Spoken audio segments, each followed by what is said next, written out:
Welcome to the Smile Code, where we explore the art and science of happiness, peace, and authentic living. I'm Dr. A.C. Quaidu, and today's episode is a personal one. It began with a small sign, a random and inexplicable white feather at my desk, another near my bed, and then a random reminder from my brother, a Catholic priest, that the feast day of St. Albert the Great had just passed.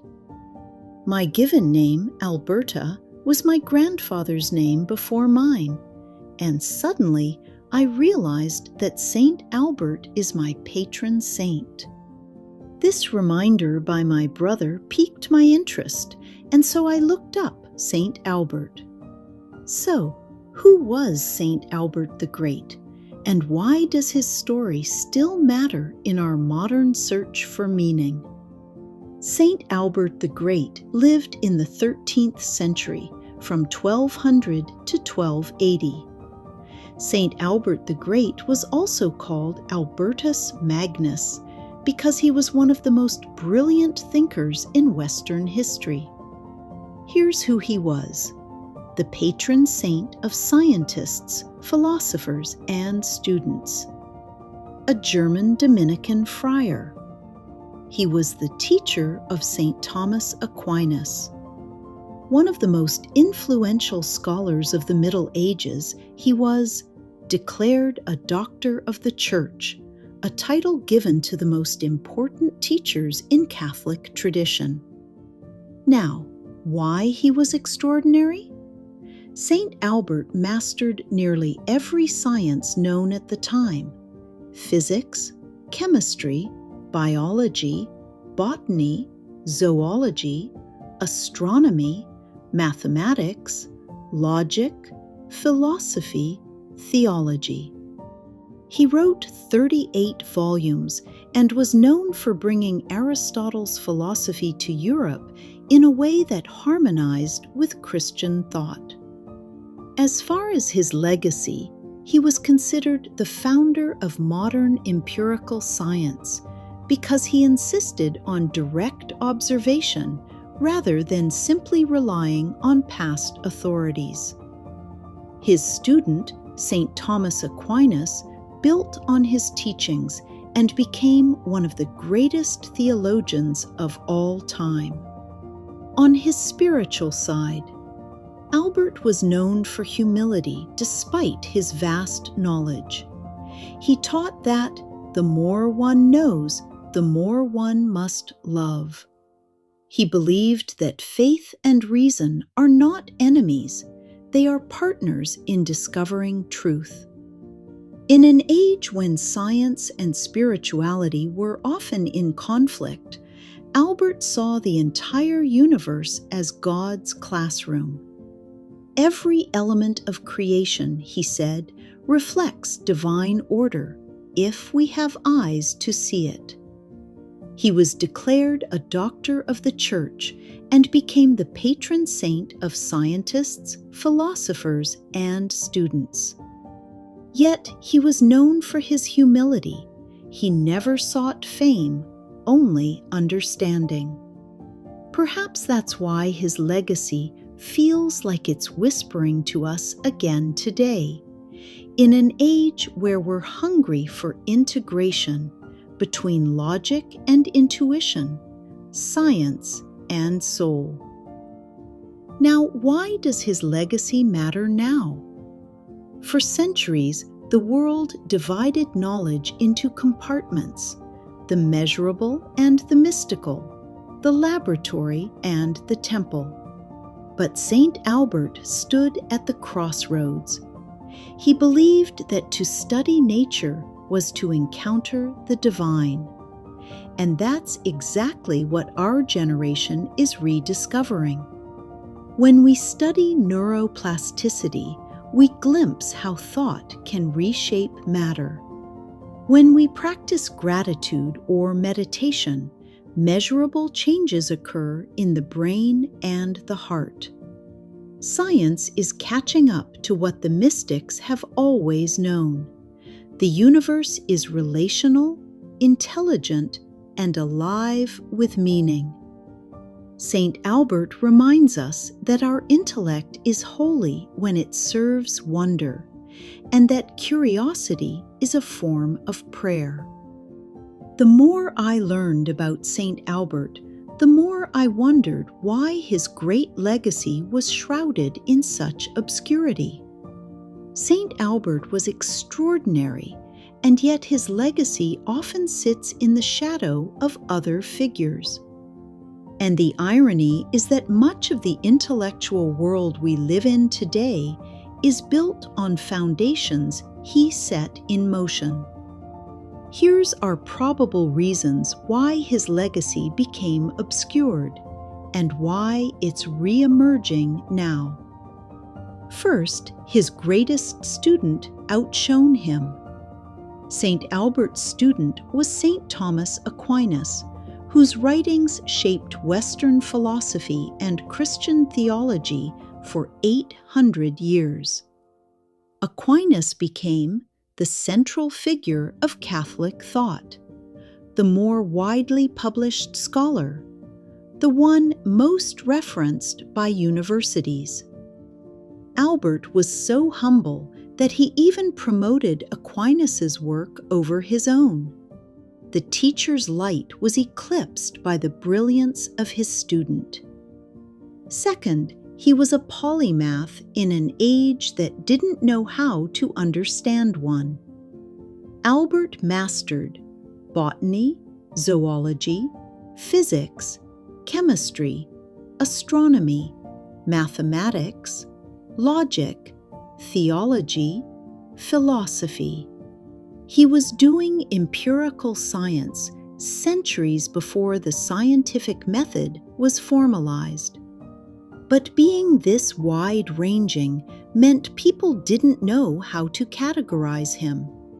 He wasn't the theologian, Aquinas was. He wasn't the scientist. Bacon and others were later credited. He wasn't the philosopher. Aristotle held that space. So his contributions were scattered across disciplines, and therefore partially lost. Thirdly, he harmonized science and spirituality, and history is uncomfortable with that. Albert's greatest achievement was showing that faith and reason do not oppose each other, they illuminate each other. But as Europe moved into the Enlightenment, reason over spirituality, the later secular scientific age, the Protestant Reformation, the scientific revolution, his bridge builder philosophy didn't fit the new battle lines. People wanted church scholars or scientists, mystics or empiricists. Albert was both, and that made him harder to celebrate in polarized eras. Fourthly, many of his works were misattributed or lost. He wrote 38 volumes, many of which were absorbed into university curricula without credit, copied under different scribal names attributed to later scholars, overshadowed by Aquinas' interpretations. His voice was everywhere, but his name was not. Lastly, he was a humble saint in a world that rewards loud legacies. St. Albert was famously modest. He said, "I am but a man trying to understand the works of God." He sought truth, not fame. He wrote for future generations, not for accolades. Humility is a divine trait, but history often forgets the humble and remembers the loud. His time has come again, however, now more than ever. We live in a time where science and spirituality are converging. People seek wisdom, not dogma. Empathy and reason both matter. Healing is holistic. Integration is the new frontier. This is the exact paradigm St. Albert championed, centuries before humans had the language for it.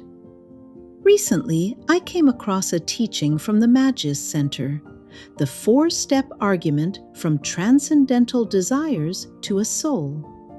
It says that deep within every human being are 5 irrepressible desires: the desire for perfect truth, perfect love, perfect justice, perfect beauty, and perfect being.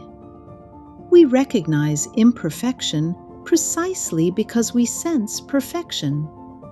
Our longing is evidence that something within us already knows the ideal. Think about it. We seek truth because we intuit that real truth exists. We ache for unconditional love because our hearts remember it. We cry out for justice because our souls are wired for fairness. We crave beauty because it mirrors divine harmony. And we fight for existence because being itself is sacred. Each of these desires points beyond the material. They point to the soul and ultimately to God, the source of all perfection. St. Albert the Great understood this intuitively. He taught that to know creation is to know its creator, and that wisdom is not merely to collect facts, but to see the unity behind them. As I reflected on St. Albert's legacy, I realized that my life has followed a similar arc of integration. As a dentist, I deal in precision, detail, and science. As a coach and healer, I work with the unseen, beliefs, emotions, and energy. For years, I felt torn between these worlds. Now I see that they were never separate. They are the 2 wings of the same bird. The intellect seeks understanding. The heart seeks connection. When they move together, they create flight, and flight leads to peace. That's the deeper meaning of the white feather that appeared at my desk and bed. The call to balance heaven and earth, mind and heart, reason and faith. So, wherever you are listening, perhaps driving, walking, or sitting quietly, let's take a few moments to bring these truths home. We'll journey through those 5 desires: truth, love, justice, beauty, and being, and allow them to merge into one radiant experience of peace. You may close your eyes or simply soften your gaze. Let's begin.